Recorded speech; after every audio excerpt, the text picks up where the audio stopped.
नमस्कार विद्यार्थी मित्रांनो, मी विनीत शिर्के. नुकत्याच झालेल्या राज्यसेवा 2023मधून माझी राज्यातून 7व्या क्रमांकाने निवड झाली आणि आज आपण इथे भेटतोय GS4 जो इकॉनॉमिक्सचा जी ऑब्जेक्टिव्ह पेपर जो आहे त्यामधील 2.3 नावाचा जो चॅप्टर आहे सहकार, त्या अनुषंगाने आपण या लेक्चरमध्ये चर्चा करणार आहोत. तर सर्वात महत्त्वाचं GS4 संदर्भामध्ये मी बोलेल की GS4 का महत्त्वाचा. तर GS4 यासाठी महत्त्वाचं आहे की बऱ्याच जण उमेदवारांचं असं असतं की GS2 आणि 3 हे खूप सर्वांच्या आवडीचे विषय आहेत, त्यामुळे त्याच्याकडे लक्ष दिलं जातं आणि त्या तुलनेनं GS4कडे हे फार कमी मुलांचं लक्ष जातं. पण बऱ्याचदा असं होतं की GS2 आणि 3 मध्ये आलेले जे स्कोरिंगचे ॲडव्हान्टेज आहे ते GS4 सारख्या पेपरमध्ये जर कमी झालं तर ते खूप जास्त नुकसानकारक ठरू शकतं. त्यामुळे GS4वरही तितक्याच म्हणजे बारकाईनं आपण लक्ष देणं आणि त्यामध्ये स्कोर करणं किंवा ॲटलिस्ट कमीत कमी नुकसान करून घेणं त्या पेपरमध्ये, हे अप्रोच आपला असला पाहिजे. म्हणजे माझ्याच बाबतीत जर सांगायचं झालं तर माझा हा 4था प्रयत्न आणि 4था इंटरव्ह्यू होता आणि 2022ला माझी फायनल पोस्ट ही जवळपास 13.5 मार्कांनी राहिली होती आणि त्यामध्ये मला GS4ला हे केवळ 62 मार्क्स होते, म्हणजे 62 मार्क होते, जो की खूप कमी स्कोर समजला जातो. ज्यामुळे त्या पेपरकडे दुर्लक्ष झाल्यामुळे माझी पोस्ट ही 2022मध्ये हुकली होती काही मार्कांनीच. त्यामुळे GS4 हा खूप महत्त्वाचा पेपर आहे. त्याचप्रमाणे जर आपण मुख्य परीक्षेचे जर पेपर बघितले तर हा सगळ्यात शेवटच्या दिवशी शेवटचा पेपर GS4चा मानला जातो आणि त्यामुळे पहिल्या सर्व पेपरमध्ये आपली इतकी एनर्जी ड्रेन आउट होते की GS4ला आपण कधी एकदा उरकून जातो आणि पेपर पूर्ण संपतात. एक रिलक्टंट स्वरूपाची भावना उमेदवारांच्या मनामध्ये GS4मध्ये असते. तर GS4मध्ये एकंदरीत स्ट्रॅटेजी अशी असली पाहिजे की काही एक सिलेक्टेड टॉपिक आहेत की ज्याच्यामध्ये 100% तुम्हाला चांगले मार्क येऊ शकतात आणि तिथं मॅक्सिमम ॲक्युरेसी जरी आणलीत तुम्ही तरी तुम्ही ॲबोव्ह ॲव्हरेज किंवा ॲव्हरेज एवढा स्कोर जरी घेतला तरी तो स्कोर तुम्हाला एकदम पूर्ण जी आपली टोटल होते राज्यसेवेची त्याच्यामध्ये फायदा देऊ शकते तुम्हाला. तर ठीक आहे, तर त्यातलाच एक खूप छोटासा पण खूप जास्त मार्क देऊन जाणारा एक टॉपिक आहे सहकार. तो आपण या लेक्चरच्या माध्यमातून बघू. तर सर्वात पहिल्यांदा GS4चा 4मधील सहकार 2.3 जो टॉपिक आहे त्याचा आपण सिलेबस पहिल्यांदा बघू. तर सर्वात पहिल्यांदा कोऑपरेशनची आपण संकल्पना जी आहे ती येथे बघणार आहोत. Concept cooperation. जर कोऑपरेशनबद्दल सांगायचं तर सहकार, आता एकंदरीतच महाराष्ट्रामध्ये राहणाऱ्या सर्व लोकांना आपल्याला माहिती आहे की सहकाराचं महाराष्ट्राच्या विकासात एकंदरीत काय योगदान आहे. सहकार आपण दैनंदिन जीवनात आपण अनुभवतो. उदाहरणार्थ मीच कोल्हापूर जिल्ह्यातील आहे, तर गोकुळसारखा एक सहकारी दुग्धोत्पादन संस्था आहे जिचं प्रोडक्ट आपण डेली लाईफमध्ये आम्ही त्या जिल्ह्यात वापरतो किंवा अशाच बऱ्याच ठिकाणी वेगवेगळ्या दुग्धोत्पादन संस्था आहेत.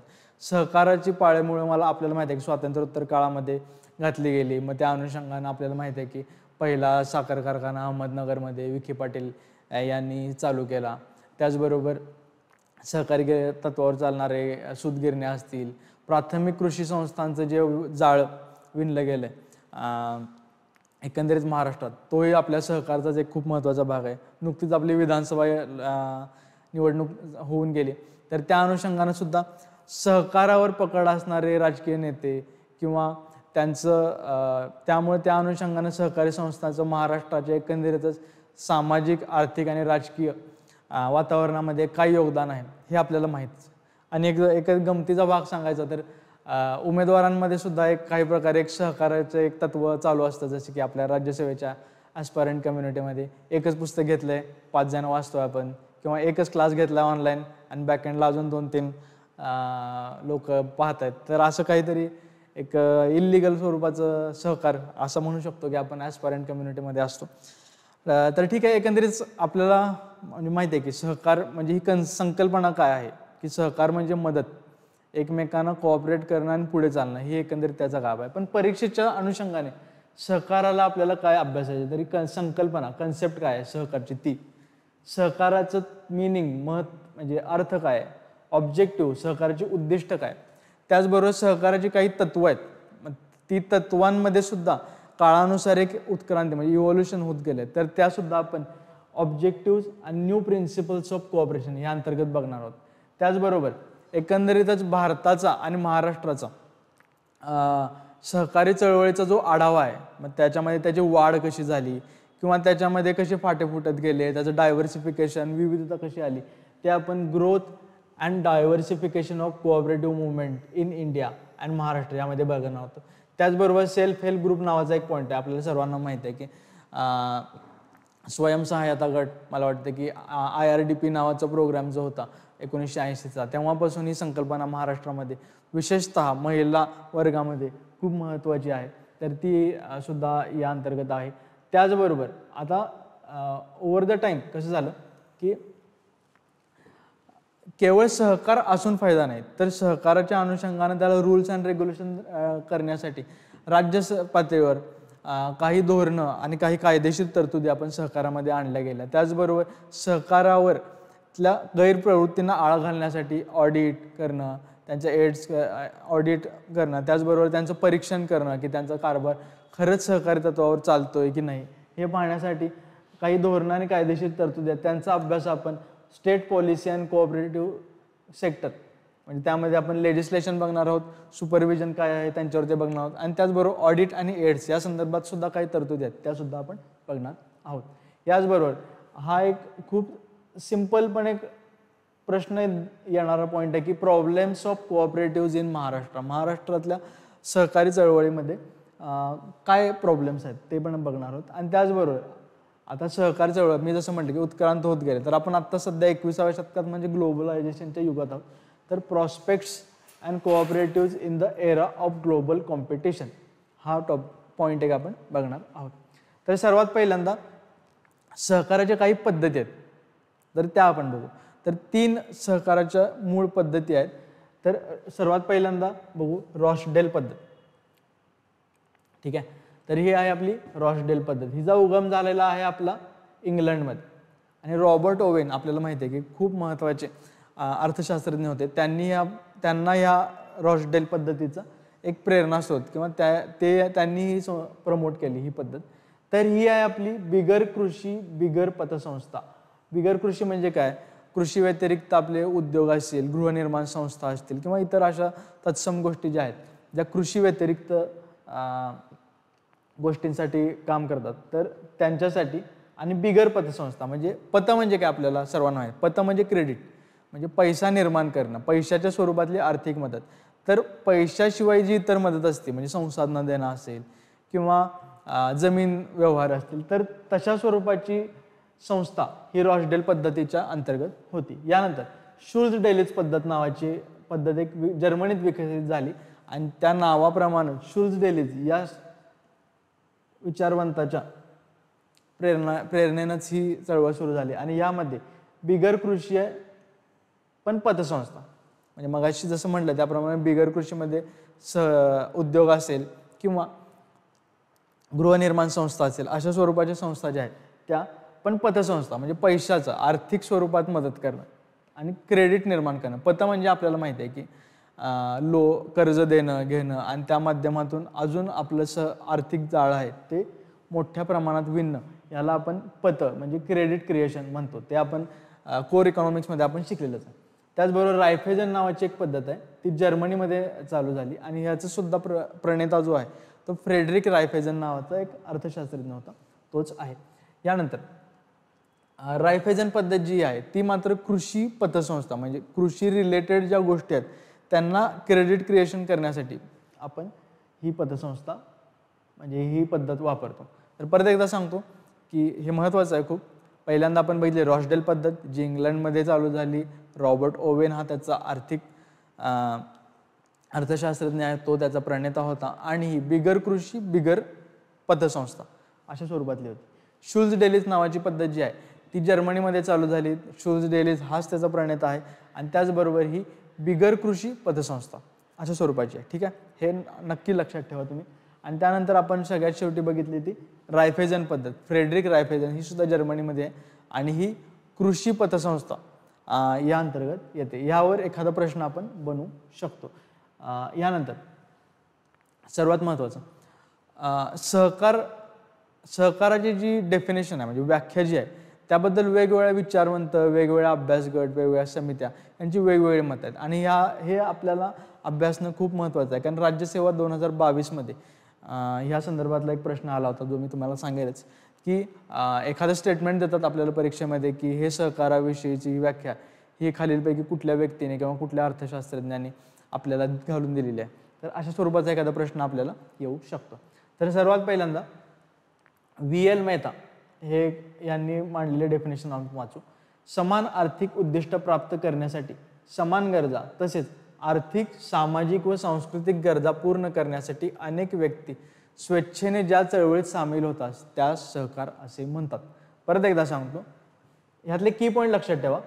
समान आर्थिक उद्दिष्ट, ठीक आहे, यानंतर समान गरजा, त्याचबरोबर आर्थिक, सामाजिक आणि सांस्कृतिक गरजा आणि स्वेच्छेने सामील होतात.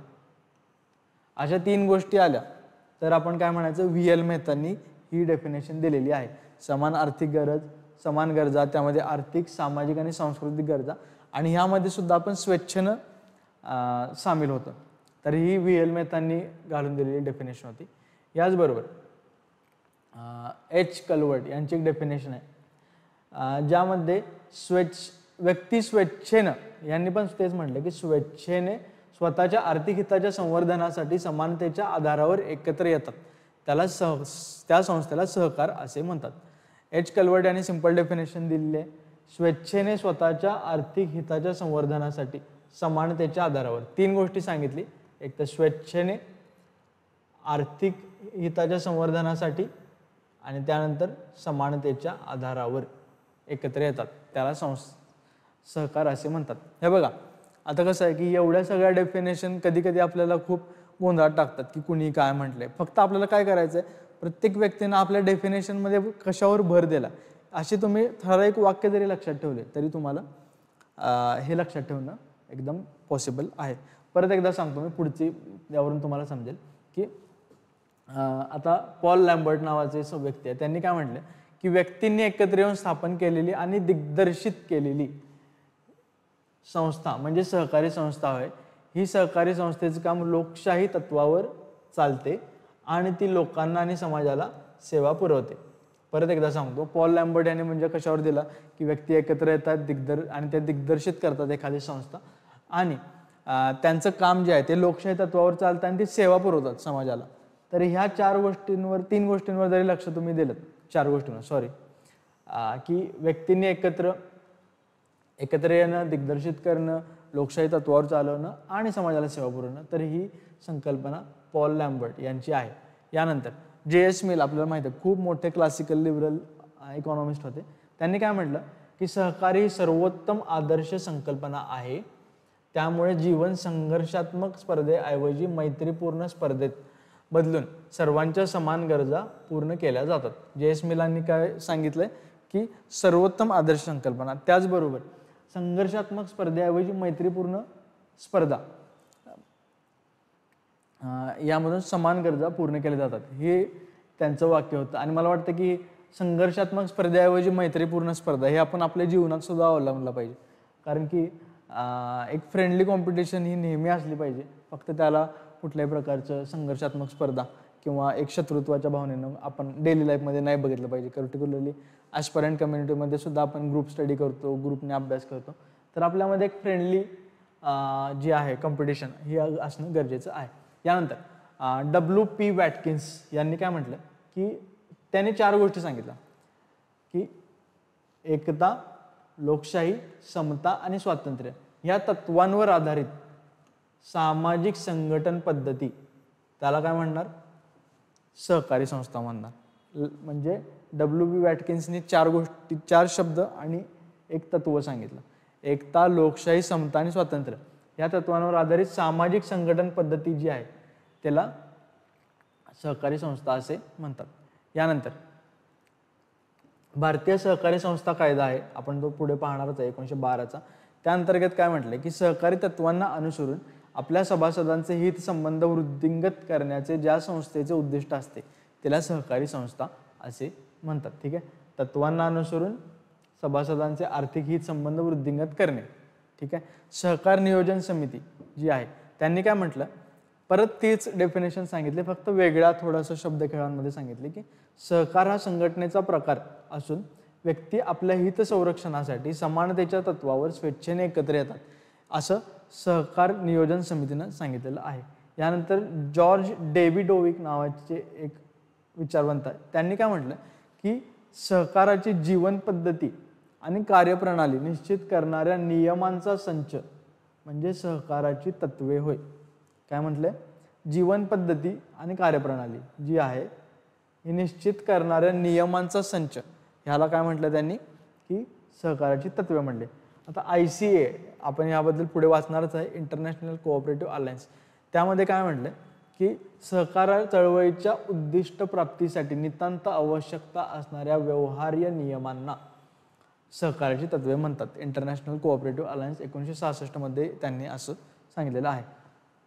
आता काही पुस्तकं आहेत, H. कॅल्वर्ट यांचं एक पुस्तक आहे, हे पुस्तक खूप महत्त्वाचे आहेत. 2022ला एक प्रश्न आला होता की the laws and principles of cooperation जो आहे हे पुस्तक कोणाचं आहे, तर ते डायरेक्ट आपल्याला आन्सर येत होतं H. कॅल्वर्ट. त्याचप्रमाणे पॉल लॅम्बर्ट नावाचे बघितले आपण मगाशी, त्यांचं सहकारासंबंधी काय व्याख्या आहे ते बघितलं, तर त्यांचं पुस्तक आहे main lost in the east studies in social philosophy of cooperation.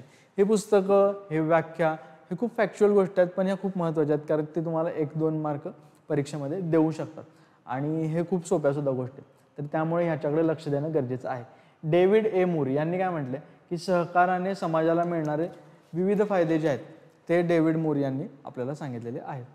तर परत एकदा सांगतो, आपण आत्तापर्यंत बघितलं की सहकाराच्या मेन पद्धती कुठल्या आहेत, तर त्या आपल्या 3 पद्धती बघितल्या सुरुवातीपासून. कुठल्या?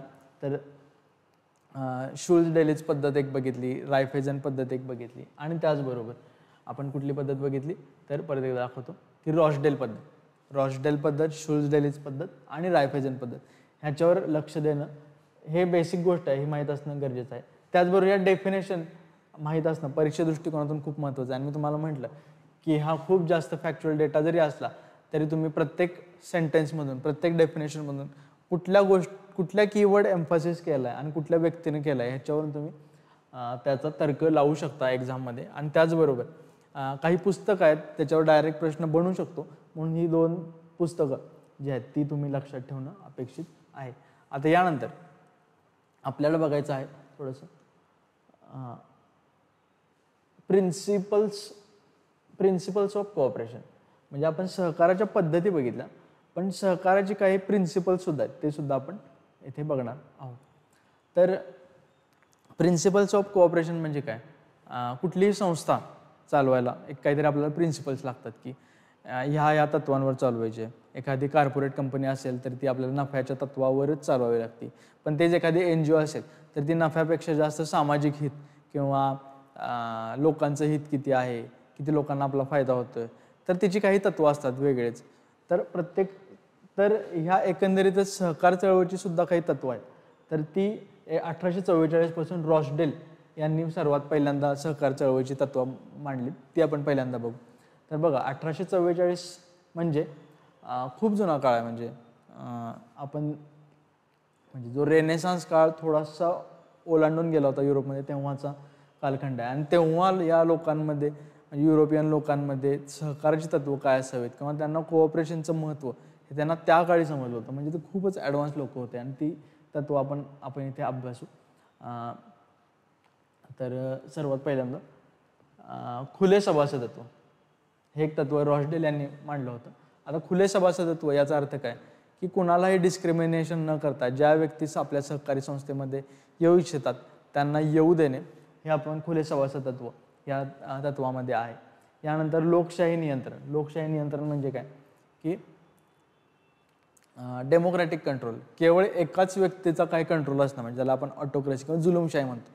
तर तसं न होता सर्व जे निर्णय आहेत ते एक सभासद एक मत अशा तत्वावर चालवणं, याला लोकशाही नियंत्रण असे म्हणतात. म्हणजे सर्वांची मतं विचारात घेऊन पुढे सरकणे.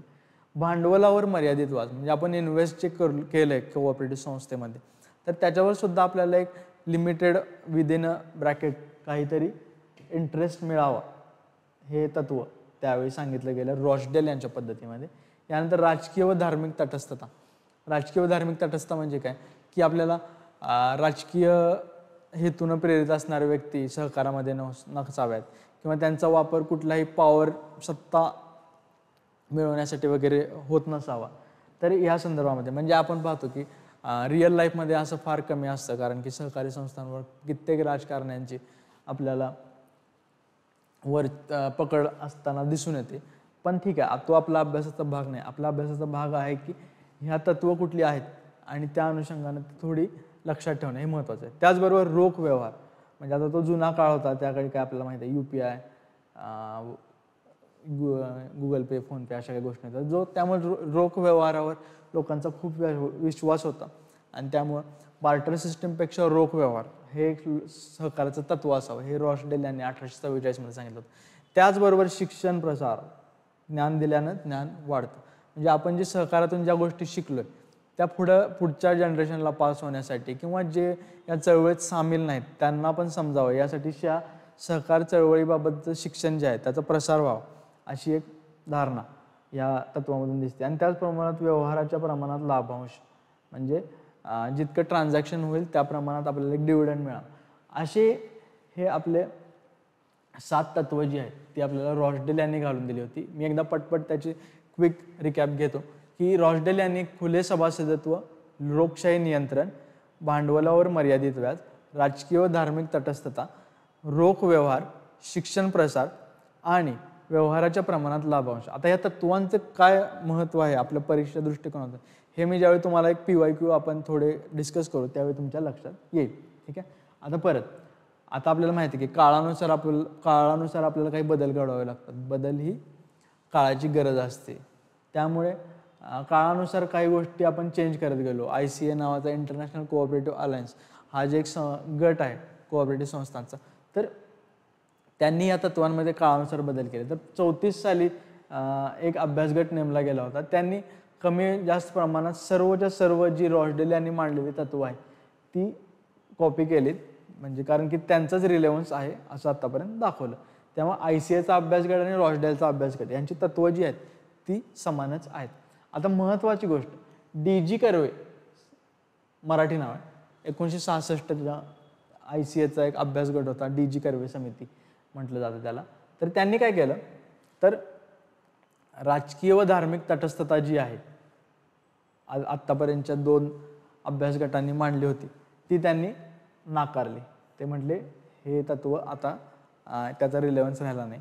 रोख व्यवहार जो आहे तो सुद्धा नाकारला त्यांनी. कदाचित त्यांनी म्हणजे रोख व्यवहारच्या पलीकडे सुद्धा काही विश्वासार्ह व्यवहार असतात, जसे की आपले चेक्स असेल, हुंडी किंवा अशा चलनाच्या पलीकडे सुद्धा गोष्टींचा 1966 मध्ये कदाचित रिलेव्हन्स असावा म्हणून त्यांनी ते नाकारलं असावं. त्याचबरोबर शिक्षण प्रसारला त्यांनी सहकार शिक्षण नावानं नव्याने इंट्रोड्यूस केलं. व्यवहाराच्या प्रमाणात लाभांशाला त्याला सुद्धा त्यांनी नफ्याची न्याय वाटणी, हे सुद्धा न्याय वाटणी म्हणजे काय, ज्याचे जास्त व्यवहार त्याला जास्त लाभांश, तर तेच फक्त थोडासा शब्द बदलून त्यांनी स्वीकारलेला आहे. फक्त सहकारांतर्गत सहकार जे आहे हे खूप महत्त्वाचं आहे.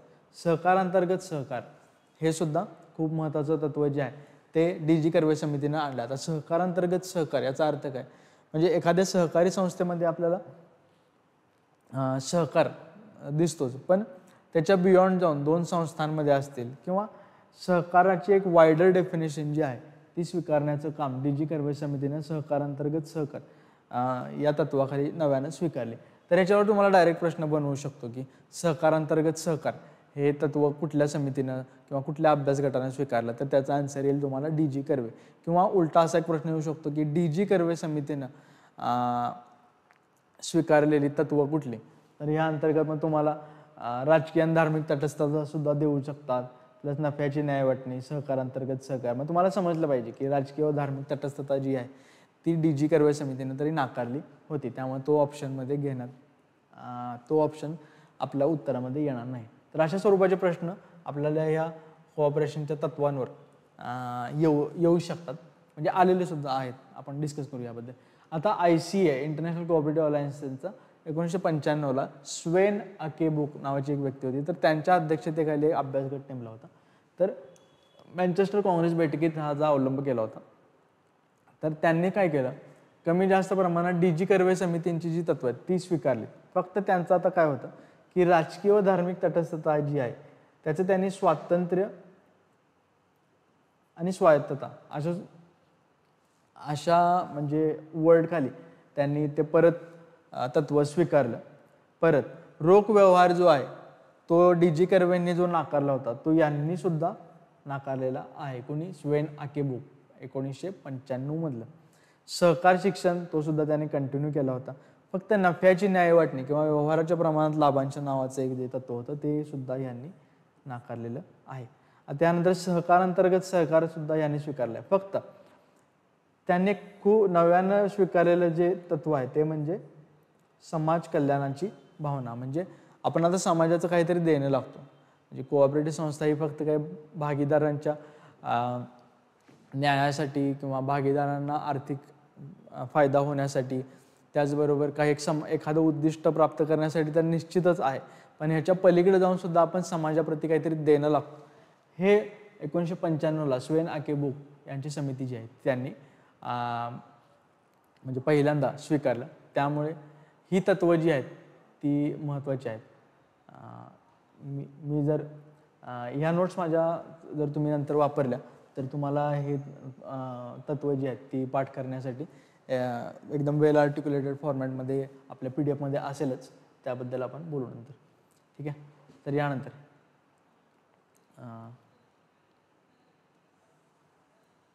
आता थोडंसं काही फॅक्च्युअल गोष्टी आहेत त्या बघू आपण.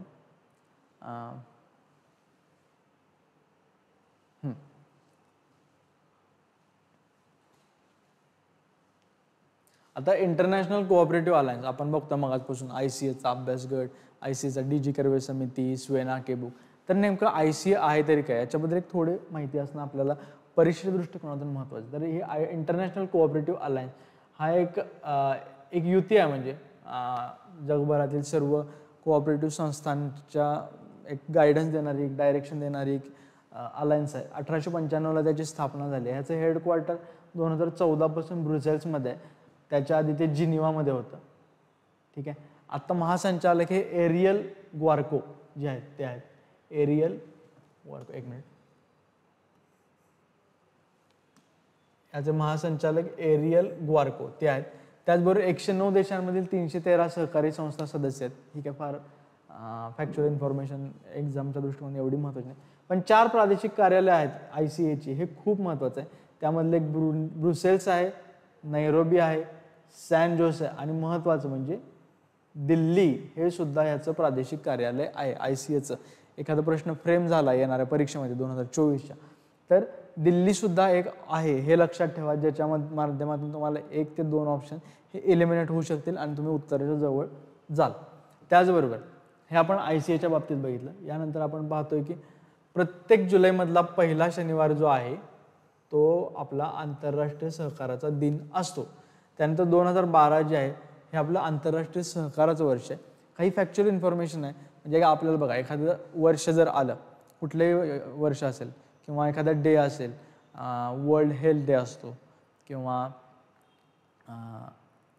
त्याचबरोबर आता आपलं ह्युमन डेव्हलपमेंट इंडेक्स आहे त्याचा एक रिपोर्ट असतो. तर प्रत्येकाला काहीतरी एक थीम असते. किंवा आपलं 2023 मला वाटतं की आंतरराष्ट्रीय इंटरनॅशनल मिलेट इयर होतं. अशा प्रत्येक इयरची काहीतरी एक थीम असते. तर सहकाराची सुद्धा एक थीम आहे. त्या गोष्टी लक्षात ठेवणं अपेक्षित आहे. 2023ला cooperative partners for accelerated sustainable development अशा स्वरूपाचं partners for accelerated sustainable development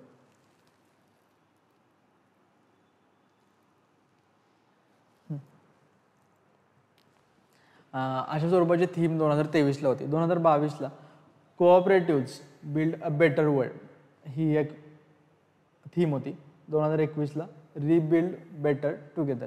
आता ह्या अशा गोष्टी ज्या आहेत त्या तुम्हाला पाठ करणंच अपेक्षित आहे. याचा अर्थ पण आपण असं नाही की मागचे सर्व वर्षांचे आपण थीम पाठ करत गेलो. तर परीक्षे दृष्टिकोनातून करंट इयर आणि त्याच्या मागचे 1-2-3 वर्षाचे जरी केले जेणेकरून तुम्हाला इलिमिनेट व्हायला किंवा कुठेतरी एक्झाम MCQ सोडवताना एक अंदाज लावायला तरी मदत व्हावी इतपत पाठ करणं अपेक्षित आहे. त्यानंतर 14 नोव्हेंबर ते 20 नोव्हेंबर हा अखिल भारतीय सहकार सप्ताह असतो. आपल्याला माहिती आहे 14 नोव्हेंबर म्हणजे बालदिन आणि लहान मुलांमध्ये खूप कोऑपरेशनची भावना असते कारण त्यांचं मन निरागस असतं असं मी लक्षात ठेवलं होतं. तर 14 नोव्हेंबर ते 20 नोव्हेंबर म्हणून 14 नोव्हेंबरपासून अखिल भारतीय सहकारी सप्ताह जो आहे तो चालू होतो. आता आपण काय काय बघितलं आतापर्यंत? सहकाराच्या पद्धती बघितल्या, त्यांच्या सहकाराबद्दलची व्याख्या कुठल्या कुठल्या विचारवंतांनी मांडलेत ते सुद्धा आपण पाहिलं. सहकाराची आपण तत्व बघितली म्हणजे त्याचं इव्होल्युशन बघितलं. ठीक आहे, म्हणजे DG कर्वे समिती किंवा ICAचा 1995चा स्वेन आकेबुक जो कार्यगट होता तिथंपर्यंत. पण त्यानंतर काही आपण फॅक्च्युअल इन्फॉर्मेशन सुद्धा बघितले ICA बाबत किंवा इंटरनॅशनल कोऑपरेटिव्ह इयर कुठलं असतं अशा स्वरूपाचे. आता आपण बघणार आहे की भारतामध्ये जी सहकारी चळवळ आहे तर त्याचं इव्हॉल्युशन कसं झालं. तर बघा, फ्रेडरिक निकोल्सन नावाचे गृहस्थ होते 1892ला. त्यांना मद्रास प्रांतामध्ये सहकारी संस्था चालवण्यासाठी तर त्यांनी काही सजेशन केलं. तर ग्रामीण भारतामध्ये रायफेजन पद्धत आणि शहरी भारतामध्ये शुल्ज डेलिज पद्धत जी आहे ती वापरण्यात आली होती. आता परत आपण बॅक टू बेसिक्स. आपण पहिल्यांदा 3 पद्धती बघितल्या होत्या, बरोबर आहे, रॉचडेल, शुल्ज डेलिज आणि रायफेजन. तर त्यातली ही रायफेजन जी आहे ती कृषी पतसंस्थांसाठी होती आणि शहरी जी आहे ती बिगर कृषी पतसंस्थां, शहरीमधली शुल्ज डेलिज जी आहे ती बिगर कृषी पतसंस्थांसाठी होती. ठीक आहे. त्यानंतर 1901ला एडवर्ड लॉ समिती आहे. 1901ला एडवर्ड लॉ समिती आहे. एडवर्ड लॉ समिती जी आहे त्यांनी युरोपमधील कृषी पतसंस्थांचा अभ्यास केला आणि त्यावरून एक निष्कर्ष काढला की ग्रामीण भारतामध्ये रायफेजन पद्धतच वापरा. आपली रायफेजन पद्धत म्हणजे काय? परत बॅक टू बेसिक्स की कृषी पतसंस्था जी आहे ती. आता 1904ला हे बघा, 1901ला आपली आली लॉ समिती. यांनी गव्हर्नमेंटला सांगितलं की ग्रामीण भारतामध्ये रायफेजन पद्धत वापरा. पण आता 1904ला त्याचं इम्प्लिमेंटेशन केलं. हा प्रश्न पूर्व परीक्षेत सुद्धा आला होता की लॉर्ड कर्झनच्या काळामध्ये सहकारी चळवळीचा पाया भारतात घातला गेला. तर 1904ला आणि लॉर्ड कर्झनच्याच काळात. आपल्याला लॉर्ड कर्झन हा नेहमी एक निगेटिव्ह कॉन्टेक्स्टमध्ये माहिती आहे की त्यानं बंगालची फाळणी केली आहे आणि तो निश्चित इतिहासकारांनी म्हटल्याप्रमाणे क्रूर होता. पण त्यानंच लॉ समितीनुसार सहकारी पतपुरवठा संस्था कायदा जो आहे तो आणला. त्यानुसार 10 व्यक्ती सहकारी चळवळ स्थापन करू शकतील किमान. आणि संपूर्ण सहकारी चळवळीचा पाया कधी घातला गेला याविषयी जर असा एखादा प्रश्न आला तर तो लॉर्ड कर्झनच्या काळात 1904मध्ये सहकारी पतपुरवठा संस्था कायद्याच्या निमित्ताने घातला गेला आणि याला एडवर्ड लॉ समितीच्या शिफारसीनुसार हे आपण वापरले गेले. यानंतर 1912ला सहकारी संस्था कायदा जो आहे तो आणला गेला 1912ला. आणि आता लक्षात घ्या, ह्या दोन्ही कायद्यांमध्ये फरक काय? दोन्ही कायद्यांमध्ये तर इथं आहे पतपुरवठा आणि इथं आहे पतबरोबर इतर म्हणजे इतर संस्थांना सुद्धा परवानगी द्या. आता पत परत बघितलं आपण. पत म्हणजे काय? क्रेडिट, म्हणजे केवळ पैशासाठी नाही तर इतर संसाधनांसाठी सुद्धा. मग जमिनीचा व्यवहार असेल, संसाधनांचा व्यवहार असेल, तर या स्वरूपात सुद्धा गोष्टींना रेग्युलेट करण्यासाठी 1912ला सहकारी संस्था कायदा आपण आणला गेला. कायदेशीर संरक्षण दिले गेले आणि सभासदांच्या भांडवली गुंतवणुकीवर मर्यादा आणली गेलेली आहे. 1914ला एडवर्ड मॅकलॅगन समिती होती. एडवर्ड मॅकलॅगन समिती त्रिस्तरीय रचना आणली. सहकारी क्षेत्रातील घटनांची त्रिस्तरीय रचना जी आहे ती एडवर्ड मॅकलॅगन समितीनं आणलेली आहे. उत्पादक कर्जांसाठीच कर्ज पुरवठा आणि काटकसर व सहकारी शिक्षणावर. आता बघा, जसे की मगाशी डेफिनेशनमध्ये आपण खूप साऱ्या फॅक्च्युअल गोष्टींचा भडीमार आपण आपल्या डोक्यावर करून घेतला होता, तसंच काहीसा फॅक्च्युअल गोष्टींचा भडीमार आपल्याला भारतातील सहकार चळवळीची उत्क्रांती आणि त्या अनुषंगाने येणाऱ्या ज्या समित्या कार्यगट आहेत तिथं करायचा. फक्त प्रत्येक समितीची काहीतरी एक फ्लॅगशिप शिफारस असते, म्हणजे तिला त्या शिफारसीमुळेच ओळखलं जातं. तर ते लक्षात ठेवायचं. म्हणजे जसं की एडवर्ड मॅकलॅगन समिती आहे तर ती आपल्याला त्रिस्तरीय रचना त्यांनी करून दिलेली आहे. तर ते एक लक्षात ठेवायचं. त्याचबरोबर 1927ला लॉर्ड लिनलिथगो यांच्या काळात रॉयल कमिशन ऑन ॲग्रिकल्चर स्थापन केलं होतं. त्यांचं स्टेटमेंट खूप महत्त्वाचं आहे. सहकार चळवळ जर अयशस्वी झाली तर ग्रामीण भारताची चांगली आशा मावळलीच म्हणून समजा. बघा म्हणजे काही गोष्टी ज्या होत्या म्हणजे खूप दूरदृष्टिकोनातून त्यांनी जाणल्या होत्या की सहकारी चळवळ हा ग्रामीण भारताचा एक कण आहे. कारण ग्रामीण भारतातला खूप मोठा जो वंचित गट आहे शेतकऱ्यांसारखा किंवा मजुरांसारखा, त्यांना ते आर्थिकदृष्ट्या खूप दुर्बल आहेत आणि त्यांना जर सहकार चळवळीचा फायदा मिळाला नाही, त्यांना जर संसाधनं मिळाली नाहीत आणि ते जर आपल्या आर्थिक भरभराट जर करून घेऊ शकते नसतील तर ग्रामीण भारत हा चांगला होणारच नाही आणि ती आशा आपण सोडली पाहिजे. अशा स्वरूपाचं स्टेटमेंट लॉर्ड लिनलिथगो यांनी आणलं होतं. सहकार चळवळ जर अयशस्वी झाली तर ग्रामीण भारताची चांगली आशा मावळलीच म्हणून समजा. हे स्टेटमेंट कुणी उद्गारलं अशा स्वरूपाचा जर एखादा प्रश्न आला तर त्याचा आन्सर येईल 1927ला royal commission on agriculture Lord Linlithgow याच्या काळात. ठीक आहे. आता 1929 ते 34 जे आहे ते थोडंसं सहकारी संस्थांना एक दिवाळखोरीचा म्हणजे एक चांगला नसणारा एक कालखंड होता 1929 आणि 34 मध्ये. तर 1939 आणि 46ला परत आपण सहकारी संस्थांनी उभारी घेतल्याचं आपल्याला दिसून येतं. आता 1944ला धनंजय गाडगीळ समिती ही सुद्धा सहकाराशी निगडीत समिती आहे. कृषी अर्थपुरवठा समिती असंही त्याला म्हटलं जातं. तर ही सुद्धा सहकाराशी निगडीत आहे. कसं होतं की काही काही वेळेला एकदम शिफारसी येणार नाहीत तर तुम्हाला एक विचारतील की खालील समित्यांपैकी कुठली समिती ही सहकाराशी निगडीत आहे. तर तुम्हाला ॲटलिस्ट माहीत पाहिजे की ही समिती सहकारासाठी नाही आहे किंवा ही आहे, जेणेकरून तुम्ही उत्तरापर्यंत लवकर पोहोचू शकाल. 1945ला RG सरैया समिती जी आहे त्यांनी सहकार नियोजन समिती असंही म्हटलं जातं. तर यांनी काय म्हटलं की प्राथमिक कृषी सहकारी पतसंस्था आहेत ना, यांना बहुउद्देशीय सहकारी पतसंस्थांमध्ये रूपांतर करा. बहुउद्देशीय म्हणजे काय की वेगवेगळ्या उद्देशांसाठी, जसं की मी म्हटलो की केवळ कृषी नाही, मग तुम्ही उद्योगाला द्या, एखादं दुग्धोत्पादन संघासारखं प्रोडक्ट करणारा सहकारी संस्था त्यामध्ये आल्या, गृहनिर्माण संस्था आल्या. इव्हन तुम्ही जर लक्षात घेतलं काही काही वेळा कामगारांची किंवा सरकारी कर्मचाऱ्यांची किंवा इतर अशा कुठल्याही महिलांशी निगडीत गोष्टींची एखादी सहकारी संस्था असते. तर सहकारी संस्थांचं बहुउद्देशीय सहकारी पतसंस्थांमध्ये रूपांतर करा हे RG सरैया समितीनं पहिल्यांदा सांगितलं. आणि त्यांचं एक स्टेटमेंट आहे जी मला इतकं वाटत नाही परीक्षेला तरी पण सांगतो की सहकारी चळवळ पुढील 10 वर्षामध्ये 50% खेड्यांपर्यंत, 30% ग्रामीण लोकसंख्येपर्यंत आणि 25% कृषी मालापर्यंत पोहोचली पाहिजे. हे RG सरैया समितीनं मांडलं होतं. यानंतर AD गोरवाला समिती आपल्याला अर्थशास्त्रामध्ये खूप महत्त्वाची समिती आहे. हिची सहकारी चळवळी संदर्भात सुद्धा काही मत आहेत. तर अखिल भारतीय ग्रामीण पतपुरवठा सर्वेक्षण समिती असंही तिला म्हटलं जातं. त्यांनी रिझर्व्ह बँकेला अहवाल दिला 54 मध्ये. तर हे स्टेटमेंट खूप महत्त्वाचं आहे आणि हे परीक्षेला आलेलं आहे. काय त्याने एक सांगितलं की जो पतपुरवठा होतो ग्रामीण भारतामध्ये तर त्यातला खूप मोठा 90% भाग हा गैरसंस्थात्मक स्रोताचा. गैरसंस्थात्मक स्रोत म्हणजे कुठले आपले सावकार किंवा इतर काही व्याजावर पैसे देणारे अशा स्वरूपाचे लोक आहेत, त्यांच्यावर कुठल्याही स्वरूपाचं रेग्युलेशन वगैरे नाही आणि ते खूप धोकादायक आहे शेतकऱ्यांसाठी. कारण की ते खूप मोठ्या प्रमाणावर एक अन्यायी कर्जचा दर लादतात आणि शेतकऱ्यांना लुटतात. म्हणून AD गोरवाला समिती हे प्रश्न येऊन सुद्धा गेला आपल्याला की 90% गैरसंस्थात्मक स्रोतांचा वाटा ग्रामीण पतपुरवठामध्ये आहे. हे स्टेटमेंट कुणी मांडले तर ते AD गोरवाला समितीने मांडले. आणि त्यांचं हे स्टेटमेंट सुद्धा खूप महत्त्वाचं आहे.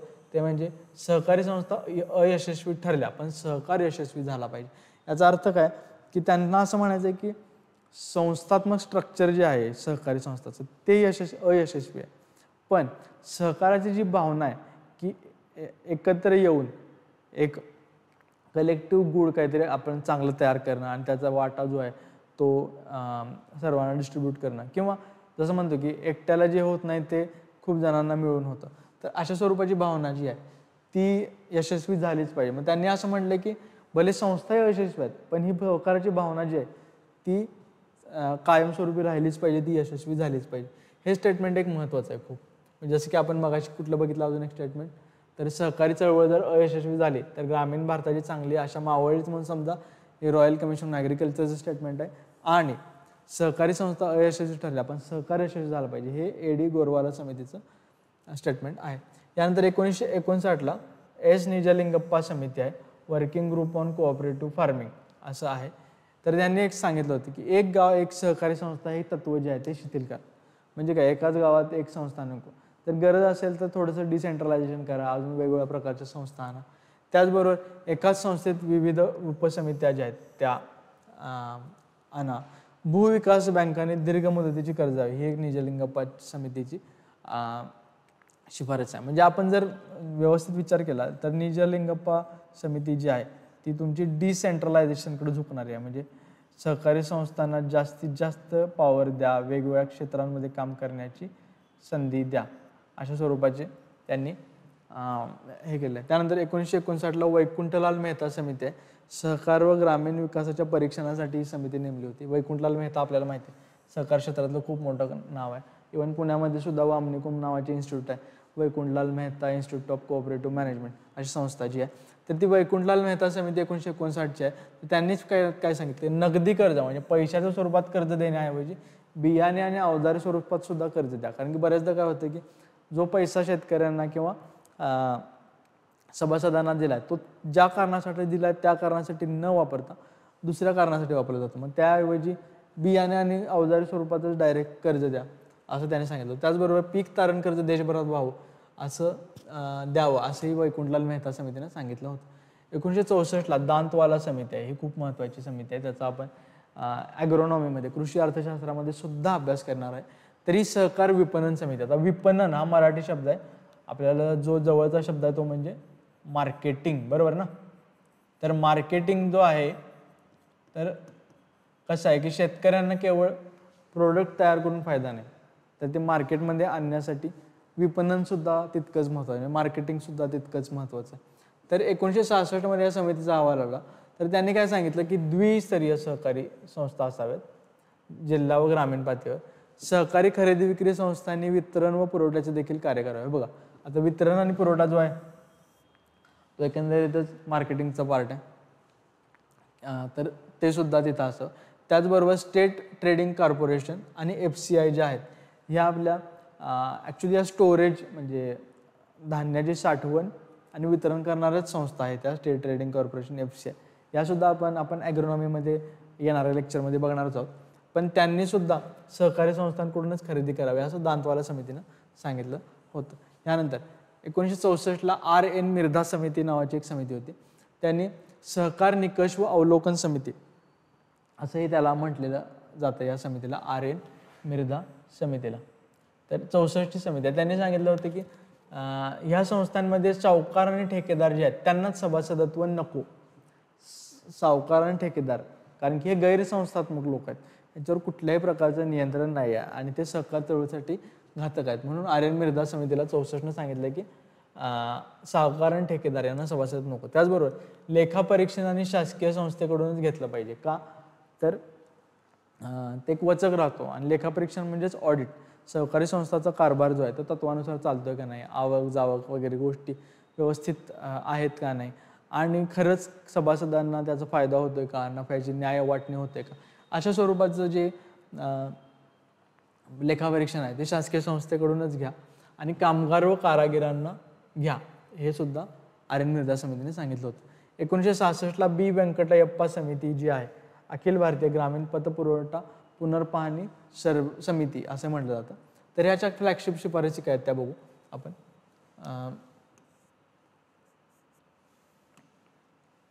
ठीक आहे, तर RBI कडून स्थापन केलेली समिती होती. B व्यंकटयप्पा समितीच्या हे बघ, मल्टी एजन्सी अप्रोच, बहुउद्देशीय. ॲग्रिकल्चर क्रेडिट बोर्ड हे सुद्धा सांगितलं होतं. रुरल इलेक्ट्रिफिकेशन कॉर्पोरेशन खूप महत्त्वाची संस्था आहे.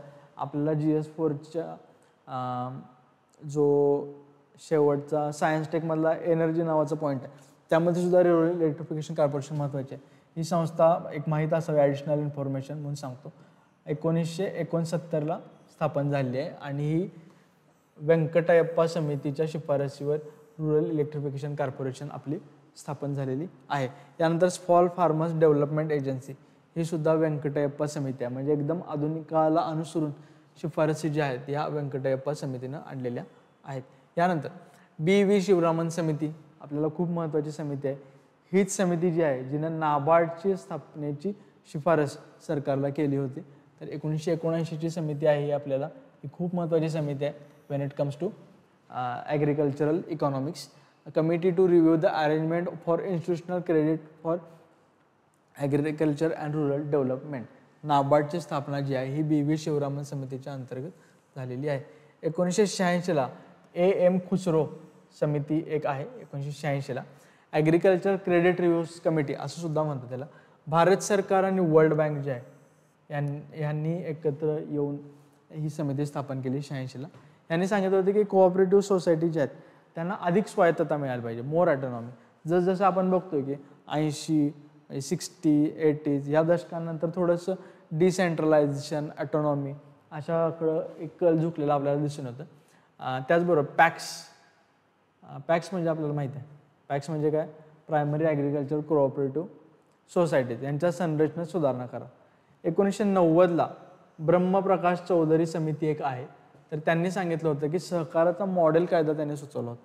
म्हणजे 90पासून थोडंसं एक सहकाराला कायदेशीर स्वरूपामध्ये त्यांच्यावर एक रेग्युलेशन आणणं अशा स्वरूपाच्या गोष्टी चालू झाल्या. तर ब्रह्मप्रकाश चौधरी समिती जी आहे त्यांनी सर्वात पहिल्यांदा सहकाराचा मॉडेल कायदा सुचवला होता. हे खूप महत्त्वाचं आहे. राष्ट्रीय सहकार धोरण 2002चा आपलं एखादा वन लाईनर प्रश्न बनू शकतो की सहकाराचं धोरण कधी आहे, आणि प्रश्नसुद्धा खूप पर्यायसुद्धा बऱ्याचदा फसवे देऊ शकतात की 2001, 2, 3, 4 किंवा 2002, 2012, 2000 किंवा रिसेंटली आल्या असं सुद्धा एखादा ऑप्शनमध्ये हे करू शकतो 2022. तर आपल्याला हे माहीत असलं पाहिजे राष्ट्रीय सहकार धोरण हे 2002चं आहे. 2004ला वैद्यनाथन समिती आहे. 2004ला ग्रामीण सहकारी पतसंस्थांच्या पुनरुज्जीवनासाठी समिती ही भारत सरकारनं स्थापन केली होती. आता पुढच्या दोनच घटना खूप महत्त्वाच्या आहेत, त्यातल्या आपल्याला काही गोष्टी माहीत सुद्धा आहेत. 2009ला शिवाजीराव पाटील समिती होती. त्यांनी घटनात्मक मान्यता द्या, कॉन्स्टिट्युशनल दर्जा द्या, कारण की खूप मोठा वर्ग याच्यापासून जर फायदा होत असेल कोऑपरेटिव्ह सोसायटीला, तर आपण कसं असतं की एखाद्या गोष्टीला घटनात्मक दर्जा मिळाला की त्याच्याकडं बघण्याचं जे गांभीर्य जे आहे ते वाढतं. म्हणून शिवाजीराव पाटील समितीनं जे काय सांगितलं की घटनात्मक मान्यता द्या कोऑपरेटिव्ह चळवळीला. मग त्यानुसार 97वी घटनादुरुस्ती झाली. आता 97वी घटनादुरुस्ती आपण पॉलिटीमध्ये सुद्धा कॉन्स्टिट्युशनल अमेंडमेंटच्या अंतर्गत पाहिलेली आहे. तर काही डेटसुद्धा महत्त्वाच्या आहेत. ॲग्रिकल्चरमध्ये बघा, इकॉनॉमिक्समध्ये, तर इकॉनॉमिक्समध्ये तुम्हाला डेटसुद्धा बऱ्याचदा विचारल्या जातात. काही काही महत्त्वाच्या फ्लॅगशिप इव्हेंट्स, योजना, तर त्या डेटसुद्धा आपल्याला महत्त्वाच्या आहेत. तर 2011ला 97वी घटनादुरुस्ती जी आहे ती 12 जानेवारी 2012ला संमत झालेली आहे, आणि ही डेट महत्त्वाची आहे. 15 फेब्रुवारी 2012पासून लागू झाली आहे. बाकी आपल्याला फॅक्च्युअल गोष्टी माहीत आहेत, पण परत एकदा रिपीट करतो मी. भाग 3 जो आहे फंडामेंटल राईटचा, त्यामध्ये आर्टिकल 19 कुठला आहे आपलं, तर आर्टिकल 19 आहे freedom of speech and expression, आणि त्या अनुषंगाने त्यात 1C नावाचा एक पॉईंट ॲड केला आहे की कुठल्याही प्रकारची संस्था स्थापन करण्याचा हा सुद्धा अधिकार एक फ्रीडम ऑफ स्पीच अँड एक्सप्रेशनमध्ये होतो. त्यामुळे आर्टिकल 19 1C. त्याचबरोबर आर्टिकल 43B सुद्धा एक ॲड केले. ते असं काहीतरी कोऑपरेटिव्ह संस्थांचं जे मॅनेजमेंट आहे त्या अनुषंगानं गोष्टी आहेत. आणि त्याचबरोबर पार्ट 9B म्हणजे 9B हा भाग जो आहे तो सुद्धा कोऑपरेटिव्ह संस्थांना डेडिकेटेड असं दिलं आहे, आणि सहकार हा राज्यसूचीतील विषय क्रमांक 32 आहे. तर अशा स्वरूपाचे प्रश्न येतात. यानंतर राजेंद्र शहा नावाची एक व्यक्ती होती, त्याने एक PIL दाखल केली होती 2013ला. त्यामध्ये त्याने असं म्हटलं होतं की केंद्र सरकारला जी आहे ती सहकारी संस्थाबद्दल अधिकार असू नयेत अशा स्वरूपाची मागणी त्यांनी केली होती.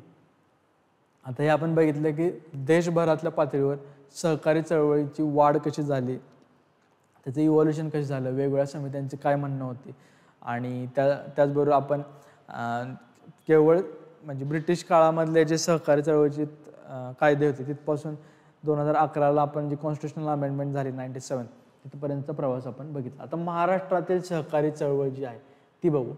तर हे बघा, ह्यातल्या काही गोष्टी एकदम फॅक्च्युअल आहेत पण त्या महत्त्वाच्या आहेत. कारण की 2023ला ज्या राज्यसेवेला एक प्रश्न आला होता, महाराष्ट्र राज्य सहकारी दुग्ध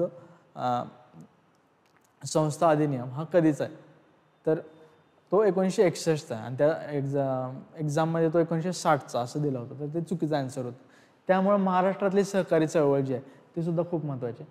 1889मध्ये सर्वात पहिल्यांदा अन्योन्य सहाय्यकारी मंडळी सहकारी संस्था मुंबईमध्ये स्थापन झाली बाय विठ्ठल लक्ष्मण कवठेकर. आता ह्या सगळ्या गोष्टी फॅक्च्युअल आहेत, ह्या तुम्हाला वारंवार वाचूनच तुम्हाला पाठ कराव्या लागतील. ठीक आहे. त्याचबरोबर पहिली प्राथमिक कृषी पुरवठा सहकारी संस्था जी आहे ती कानगिहळ म्हणजे धारवाड जी आहे ठिकाण त्या ठिकाणी 1905 स्थापन झाली. 1923 मुंबई जिल्हा मध्यवर्ती सहकारी बँकेची स्थापना झाली. यानंतर 1925 मुंबई सहकारी संस्थेचा कायदा आला. हे महत्त्वाचं आहे. 1925. ठीक आहे. 1910 महाराष्ट्रात प्राथमिक सहकारी कृषी संस्था स्थापनेने सहकार चळवळीला सुरुवात झालेली आहे. 1910. यानंतर आपल्याला माहिती आहे प्रवरानगरला सर्वात पहिला सहकारी तत्वावर चालणारा साखर कारखाना स्थापन झाला. तर तो झाला कधी? 17 जून 1950 विखे पाटील यांच्या काळामध्ये. 1960 महाराष्ट्र राज्य सहकारी संस्था कायदा आणि 1961 महाराष्ट्र राज्य सहकारी संस्था नियम. या फॅक्च्युअल गोष्टी आहेत, ह्या तुम्हाला वारंवार वाचून काहीतरी ट्रिक्स बनवून लक्षात ठेवणं हे अपेक्षित आहे. यानंतर 2013 महाराष्ट्र राज्य सहकारी संस्था दुरुस्ती कायदा आणि ह्याच्या मागं होती कुठली? हर्षवर्धन पाटील समिती. हर्षवर्धन पाटील समिती कुठली म्हणजे तरीही सुद्धा सहकार चळवळीशी निगडीत आहे. शिवाजीराव पाटील असं एक मराठी नाव होतं, ते सुद्धा एक समिती महत्त्वाची होती आणि त्यांनी सुद्धा सांगितल्याप्रमाणेच आपल्याला घटनात्मक दर्जा हा दिला गेलेला आहे. 1970 सहकारी चळवळ पुनर्रचना ह्याची श्वेतपत्रिका काढली. यशवंतराव मोहिते नावाचे तत्कालीन सहकार मंत्री होते, त्यांनी 1970 एक श्वेतपत्रिका काढली. श्वेतपत्रिका म्हणजे काय असतं की श्वेतपत्रिका हे एक रिकमेंडेशनचाच भाग असते की सरकारनं असं केलं पाहिजे तसं केलं पाहिजे, म्हणजे मागील सर्व योजनांचा किंवा आढावा घेऊन काहीतरी एक मत मांडलं जातं. तर त्या स्वरूपाची श्वेतपत्रिका जी आहे व्हाईट पेपर म्हणतो, तर ते सुद्धा यशवंतराव मोहिते समितीने दिले होते. 1975 सहकारी न्यायालय आहे. 1980 तालुका स्तरावरील कार्यालय स्थापन झाले. 81 1989 कृषी व सहकार विभागाचं विभाजन झालं. 1989 सहकार व वस्त्रोद्योग विभाग स्वतंत्र विभाग नंतर झाला, म्हणजे त्यातून एक झाला. कोऑपरेशन कमिशनरेट पुण्यामध्ये. ठीक आहे. आता बघा, तुम्हालाच वाटेल की आता ही खूप फॅक्च्युअल इन्फॉर्मेशन आहे, ह्याच्यावर प्रश्न येणार नाही, पण 2023 आपण ज्यावेळी प्रश्न बघेल तर तुम्हाला ह्या फॅक्टचं काय महत्त्व आहे ना ते लक्षात येते. ही फॅक्ट, एका फॅक्टवर तुम्हाला एक प्रश्न हा नक्की मिळेल, म्हणजे बरोबर येईल तुमचं. म्हणून या फॅक्ट ज्या मी माझ्या नोट्समध्ये दिल्या त्या थोडंसं त्याच्यावर नजर टाकणं हे खूप महत्त्वाचं आहे. 1967 महाराष्ट्र राज्य सहकारी दुग्ध महासंघ तो एक स्थापन झाला. 18 ऑगस्ट 1983 महानंद दुग्धशाळेची स्थापना झाली. आपल्याला माहिती आहे महानंद हा खूप मोठा एक दुधाचा ब्रँड आहे, सहकारी तत्वावर चालणार आहे. तर त्याची स्थापना झाली. आपल्याला वैकुंठलाल मेहता माहिती आहेत, तर ते त्यांच्याकडे minister of finance and cooperation हे होते. वैकुंठलाल मेहता हे सहकार चळवळीतलं खूप महत्त्वाचं नाव आहे. त्यांनी खूप मोठं काम सहकाराला च्या अनुषंगाने केलेलं आहे. ते first chairman of khadi and village industries cooperation नावाची संस्था जी आहे तिथं त्यांनी केलं होतं. 1945 आपण बघितलं होतं की RG सरैया समिती होती, त्यांनी पण एक सांगितलं होतं की केंद्र व राज्य पातळीवर सहकारी प्रशिक्षण कॉलेजेस जे आहेत ते RG सरैया समितीनं आपल्याला सांगितलेले होते. 1947 कॉलेज स्थापन झालं. 1964 central institute of management for consumer business बॉम्बेमध्ये. अशा संस्थासुद्धा हल्ली विचारण्याचं प्रमाण थोडंसं वाढलेलं आहे. त्यामुळं थोडंसं बियॉन्ड रेग्युलर स्टडी थोडंसं आपल्याला जाणं गरजेचं आहे. मी वेळोवेळी तुम्हाला या संदर्भातले आपण अपडेट इन्फॉर्मेशन करतच राहू, पण ते मी सांगेल तुम्हाला PYQच्या वेळेस. 1964 जो गाडगीळ कार्यगट होता त्यांनी काय सांगितलं होतं की म्हणजे आता हे तो झालंय पण it is to assess training needs. त्यांनी सांगितलं होतं की प्रशिक्षण देण्याची गरज आहे. आणि जी सिमकॉब आहे म्हणजे कुठली आपण मगाशी बघितली बॉम्बेची की central institute of management for cooperative business, त्याचं NCCR आहे म्हणजे national cooperative college and research इन्स्टिट्यूटसोबत मर्जर करा.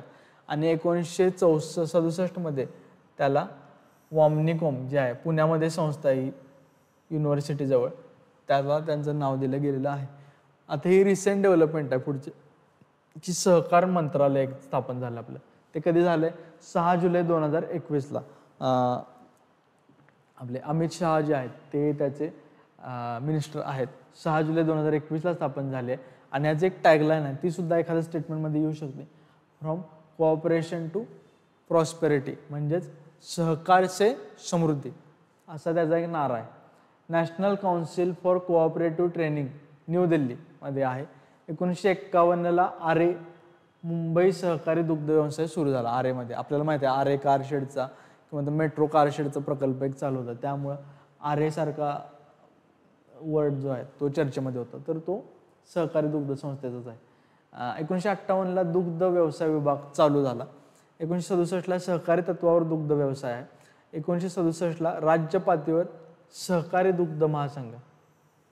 जेव्हा PYQ बघेल तुम्हाला एक लक्षात येईल की 2023ला केवळ ही जी फॅक्ट आपण आत्तापर्यंत बघितली कुठली महाराष्ट्रातल्या सहकारी संस्थांचं जे इव्हॉल्युशन आहे त्याच्यावर तुम्हाला 2 प्रश्न 100% सुटतात, जे की केवळ बेसिक गोष्टी करून जाणाऱ्यांच्या सुटणं हे तुलनेनं थोडंसं कठीण राहील, पण आपल्या नोट्समध्ये बऱ्यापैकी कव्हर आपण केलेलं आहे.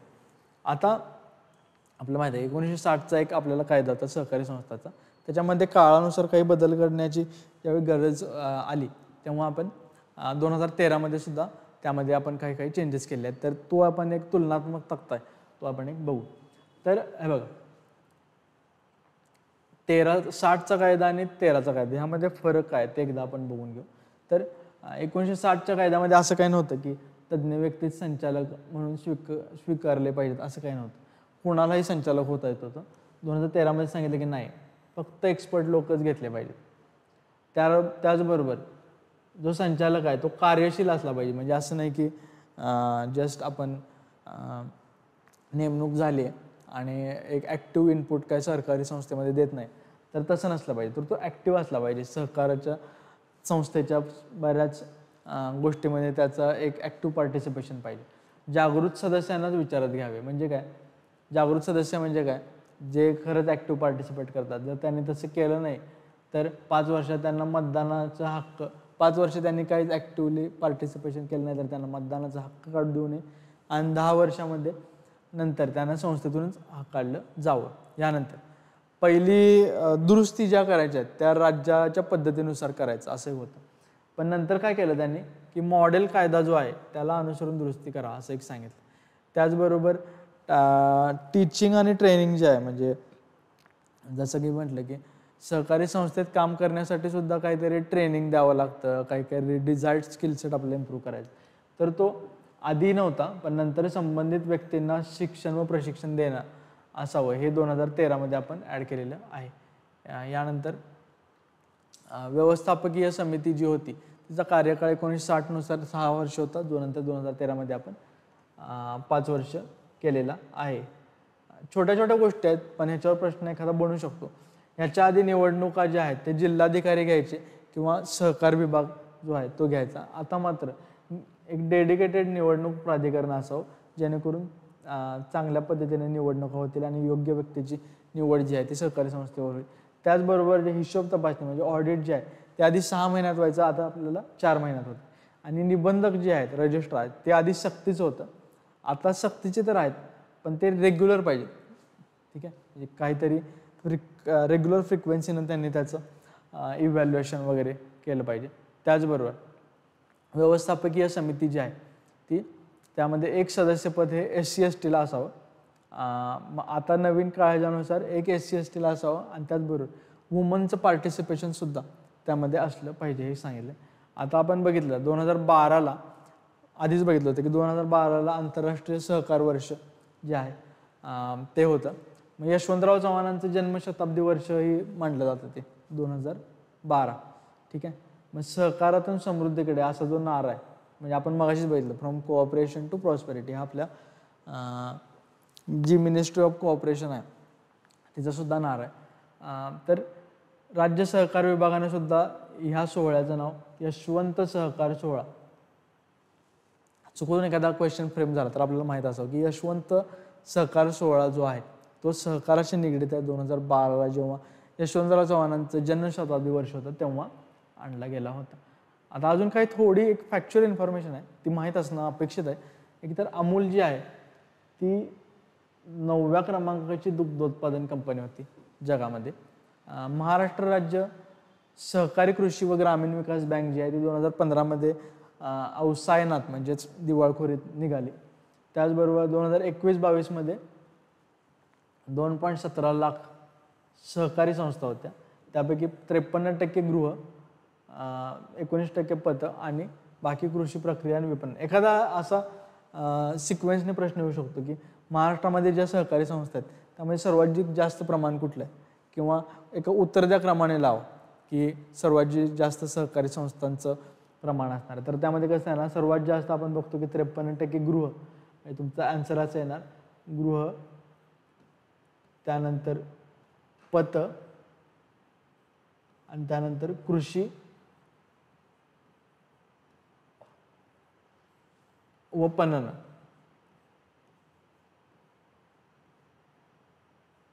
अशा गोष्टी आहेत. बरं, ह्यापैकी आता जवळपास 38,000 संस्था तोट्यात होत्या.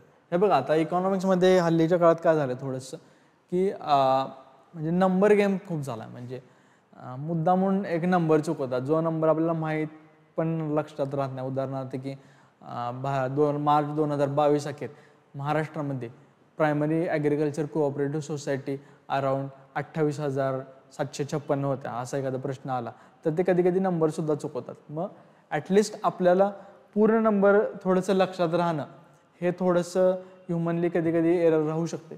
मग आपल्याला असं एक माहीतरी असावं की जवळपास एखादं म्हणजे इथे 38,000 जवळपास 38,000 संस्था या तोट्यात आहेत. म्हणजे आपल्याला कुठेतरी जवळपास अंदाज तरी आला तरी आपण एखादा ऑप्शन एलिमिनेट करू शकतो. त्याचबरोबर सहकारी संस्था ज्या आहेत त्या सभासद जे आहेत ते 5.75 कोटी इतके सभासद आपल्याला दिसून येतात.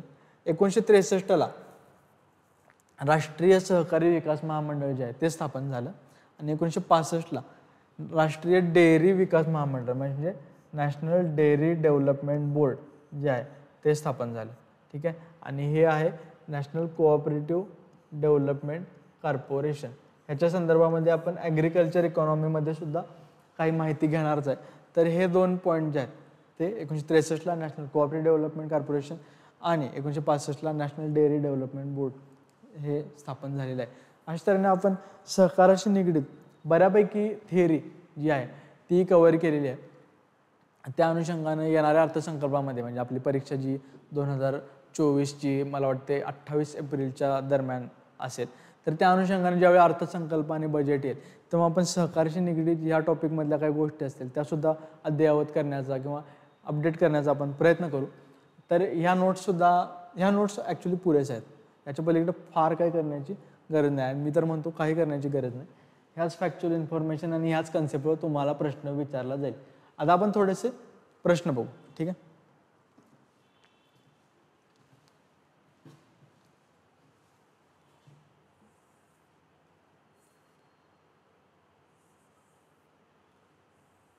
आता बघा,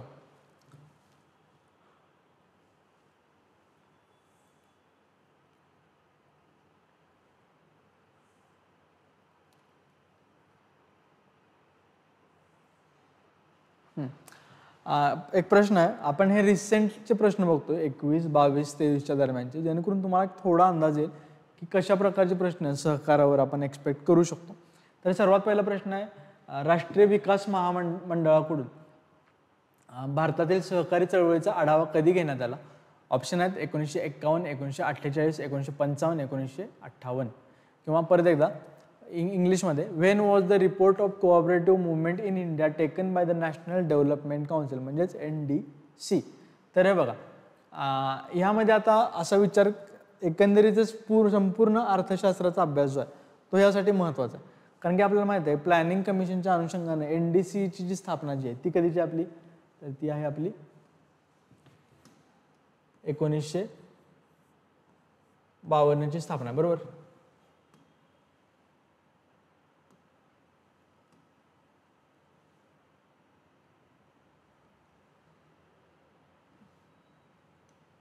तर ती आपली 1952 ची स्थापना आहे.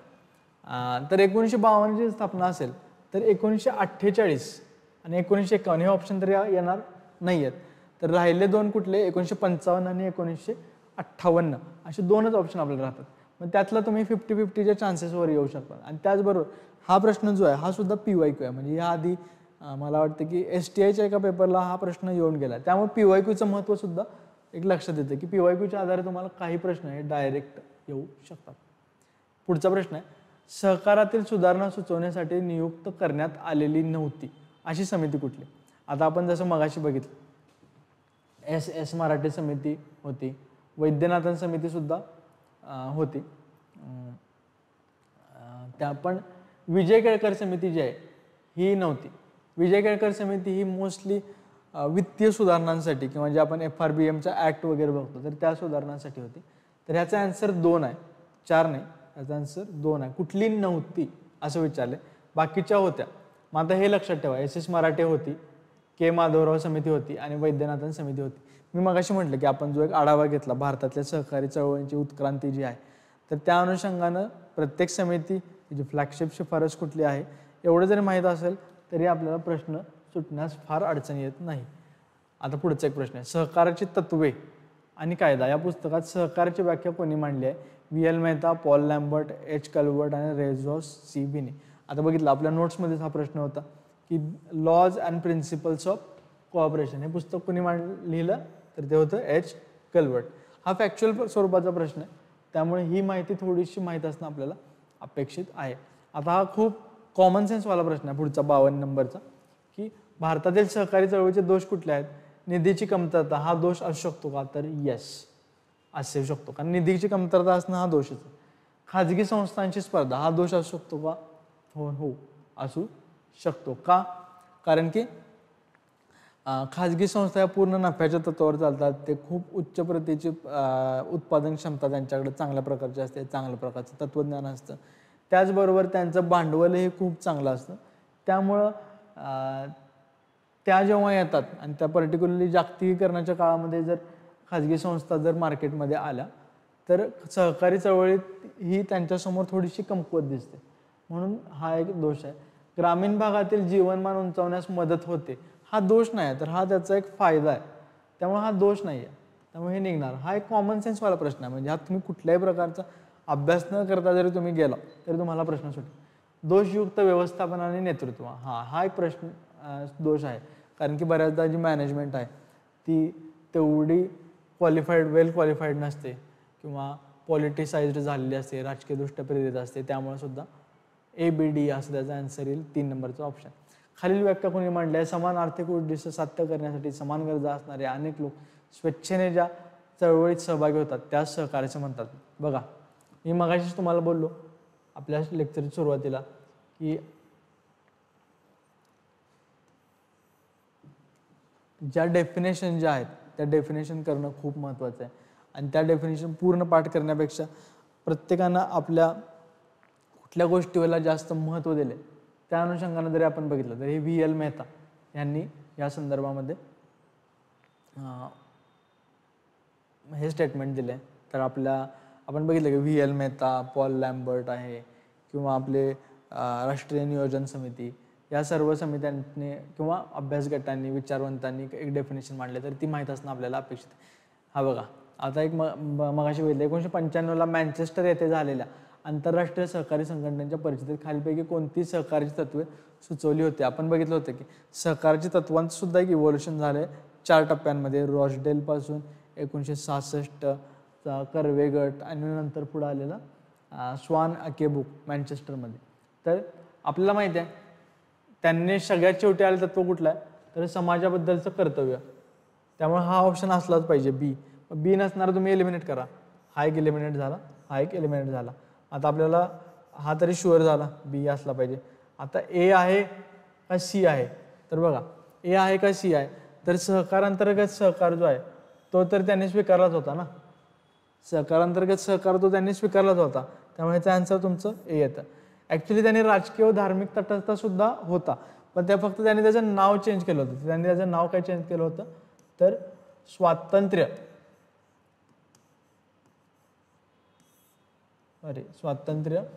व स्वायत्तता अशा स्वरूपाचा